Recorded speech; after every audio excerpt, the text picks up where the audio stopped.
반도체 세계대전이라. 대한민국이 그래서 위태롭다. 이 말이 여러분 사실일까요? 일단 이 지표를 먼저 한번 보시죠. 2023년입니다. 1월 1일부터 1월 20일까지 반도체 수출 감소율입니다.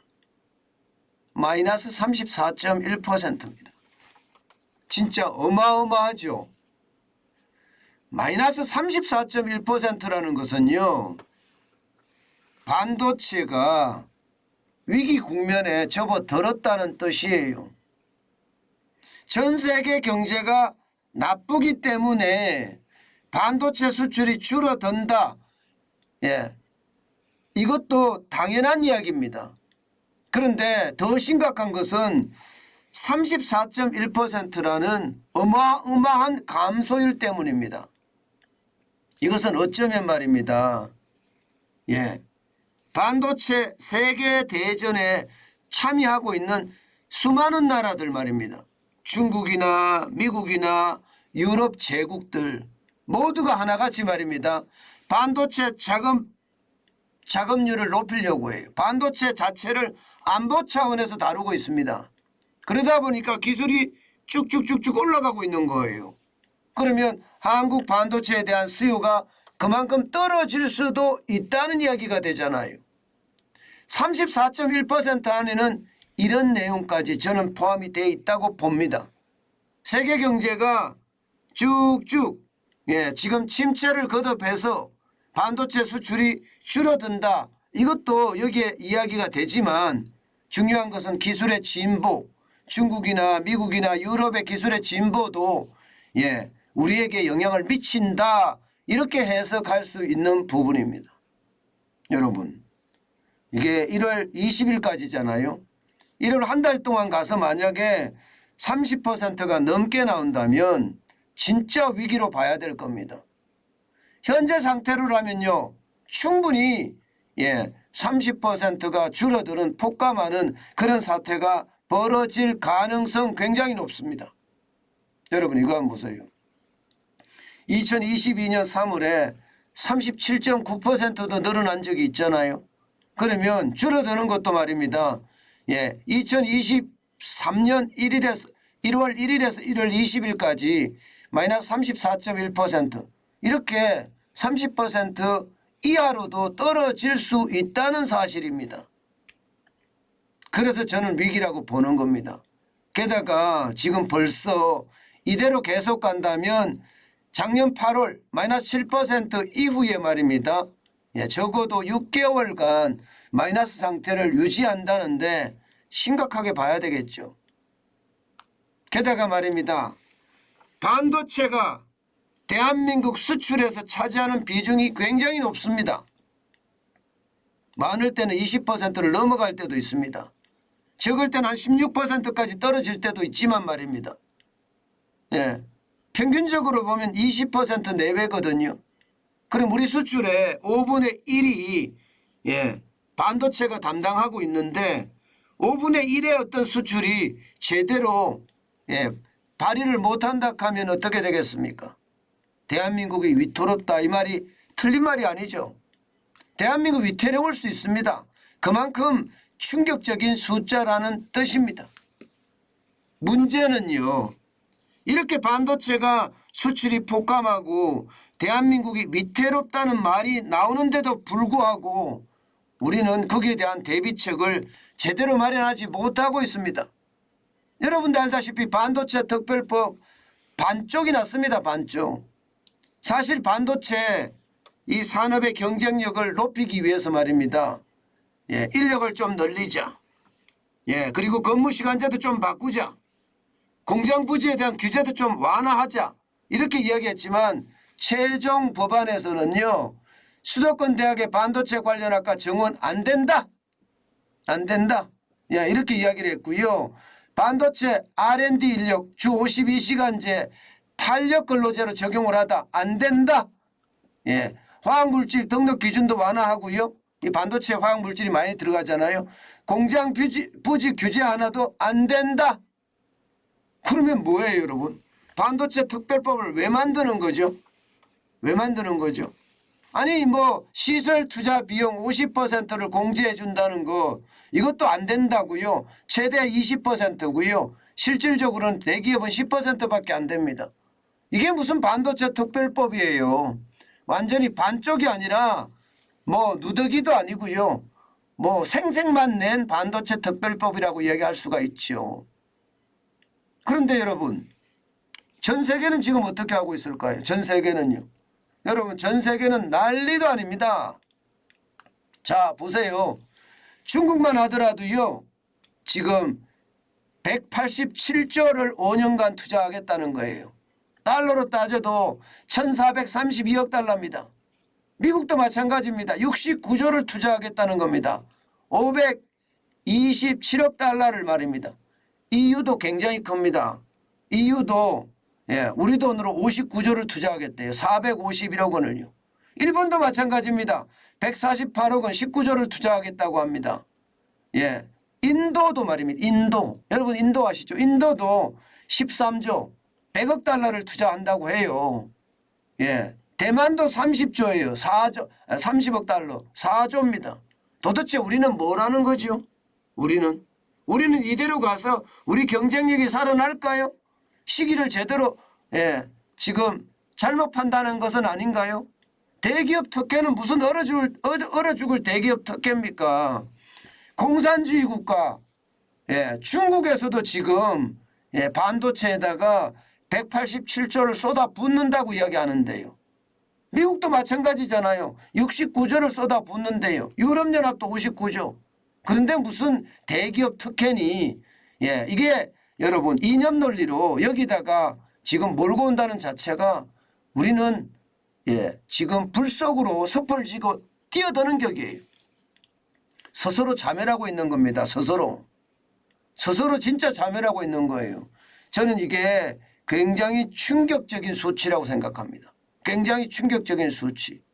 실제로 말입니다. 대한민국이 반도체 경쟁력이 이게 골고루 상위권에 포진해 있느냐? 아닙니다. 여러분 보세요. 지금 메모리 반도체만 세계시장 점유율이 57%입니다. 나머지 반도체 설계 부분, 팹립스 부분은 1%밖에 안 되고요. 파운드리, 시스템 반도체죠. 주문 제작하는 거 18%를 넘어가지 못하고 있습니다. 후공정에 대해서도 3.9% 시장 점유율을 가지고 있고요. 반도체 장비는 끼케야 4%입니다. 대한민국의 반도체 산업의 경쟁력 엄청난 게 아닙니다. 진짜 열악한 거예요. 메모리 반도체만 삼성이 엄청나게 뛰어다니기 때문에 이게 가능하다 이렇게 이야기할 정도입니다. 그렇다면 여러분 정부가 어마어마한 자금을 가지고 지원을 해야 됩니다. 전 세계 반도체 산업은요 요동을 치고 있는데 대한민국은 지금 실기하고 있고요. 정치권들의 싸움질만 지금 계속 늘어나는 것 같아요. 이대로 가다가는요 여러분 다 망가집니다. 다. 반도체는요 우리가 가지고 있는 마지막 첨단 기술의 보고라고 이야기할 수 있습니다. 그런데 이렇게 되면 여러분 이게 가능할까요? 여러분도 알다시피 말입니다. 우리가 메모리 반도체 57% 가지고 있다고 해도요. 기술력으로는요. 이게 우리가 1등이 아닙니다. 기술력으로는. 지금 현재까지 보면 말입니다. 메모리 반도체 중에서도요. 지금 기술력으로 미국이 굉장히 빠른 속도로 따라오고 있습니다. 마이크론 같은 경우는요. 지금 메모리 반도체에다가 엄청난 투자를 이끌어내고요. 게다가 자국 내 수요의 상당 부분을 마이크론이 직접 공급하겠다 이렇게 선언까지 했습니다. 이렇게 선언까지. 그러면 여러분 메모리 반도체는 마이크론이 훨씬 강하다 이렇게 이야기하거든요. 그러면 이게 가능할까요? 게다가 중국도 장난 아니게 따라옵니다. 메모리 반도체. YMTC라고 이야기하죠.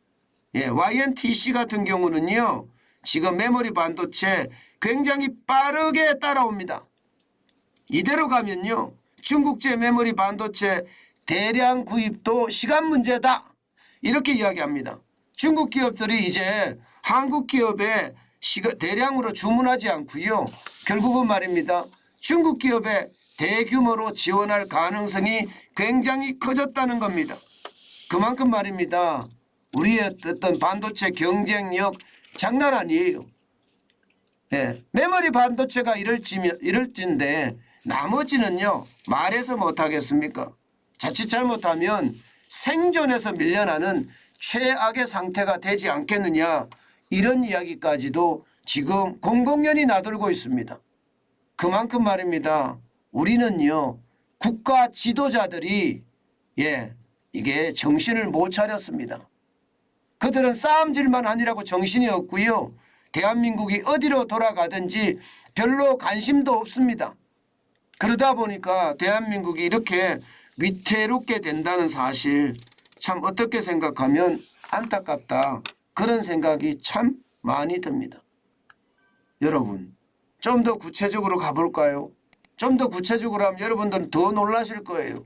지금 진짜로 대한민국 반도체가 위태롭다 이 말이 이 지표 한 장으로 지금 보일 수 있을 겁니다. 여러분 보시다시피 세계 반도체 시장 점유율 변화입니다. 2018년에 미국은 45%에서 46%로 늘렸습니다. 중국은 5%에 7%로 늘렸고요. 대만도요 6%에서 8%로 늘렸습니다. 대한민국은 쪼그라들었습니다. 24%에서 19% 무려 5%포인트나 쪼그라들었어요. 다 늘어나거나 혹은 현상 유지를 했는데 대한민국만 쪼그라들었잖아요. 대한민국만 24%에서 19%로 쪼그라들었거든요. 중국도 늘고 대만도 늘고 미국도 늘고 유럽은 지키고 일본도 지켰지만 대한민국만 못 지켰습니다. 이것은 여러분 우리가 망할 수 있다는 신호를 지금 보내고 있는 거예요. 그런데도 불구하고 국가 지도자들은 아무 관심이 없으니 참 큰일이다. 이 생각 진짜 많이 하게 됩니다.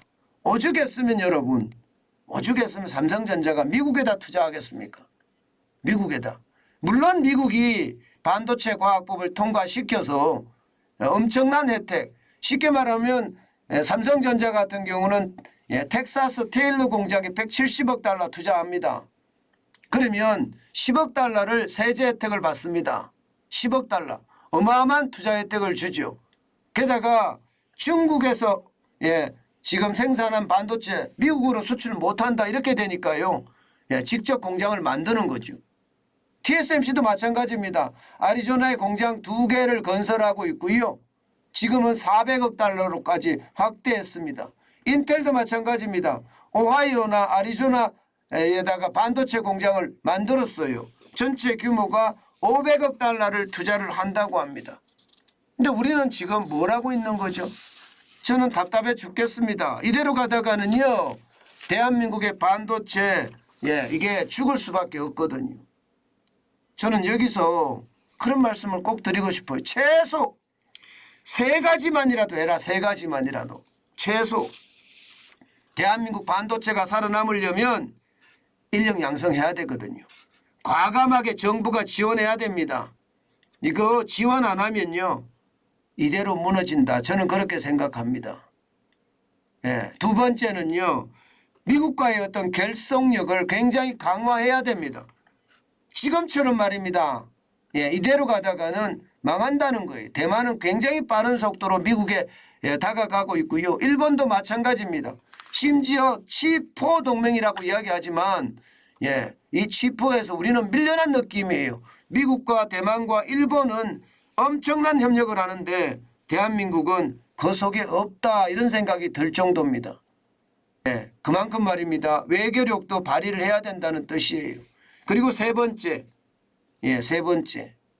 제가 이런 표현 그냥 쓰겠습니다. 망할 정치권의 발상의 전환이 필요하다는 거예요. 망할 정치권. 오죽했으면 망할 정치권이라고 이야기하겠습니까? 반도체 과학법도 완전히 바보로 만들어놨고요. 대기업의 특혜라는 이야기를 한다는 자체가 스스로 말입니다. 대한민국을 죽이고 있습니다. 여러분 이것은 분노해야 됩니다. 여러분들 생각을 해보세요. 예, 이게 대기업 특혜니 뭐 이런 것을 여기다 끌고 나와서 한다는 자체가 창피하고 세상 물정을 모르는 우물한 개구리입니다. 그들은 말입니다. 흥성대원군이 이야기했다는 세국 정책 비난할 자격도 없습니다. 지금 우리는요. 지금 무너져가고 있는데 이게 이념에 사로잡혀서 세상을 똑바로 보지 못하는 겁니다. 도대체 국가 지도자라는 사람들이 이 정도밖에 안 되니 대한민국의 경제 점점 무너질 수밖에 없는 거예요. 이대로 가다가는요. 반도체는 진짜 폭망한다. 기업들만 지금 애써서 따라가려고 하는데 이게 결국 최악의 시나리오가 써지지 않을까. 저는 그런 생각까지 많이 듭니다. 그만큼 상황이 나빠진다는 이야기예요. 제발 제가 망할 정치권이라고 이야기했습니다. 그들 정신 좀 차렸으면 좋겠어요. 지들끼리 권력 싸움 그만하고요. 권력이라는 게 국민으로부터 나오는 건데 그들은 말입니다. 마치 자기 손아귀에 나오는 것처럼 권력을 가지고 휘두르고 있습니다. 도대체 저들 어떻게 해야지 대한민국의 이득이 될까요? 참 답답한 현실입니다. 나라의 기관산업은 무너져가고 있는데 아직도 싸움질만 하고 있으니 속이 터질 지경입니다.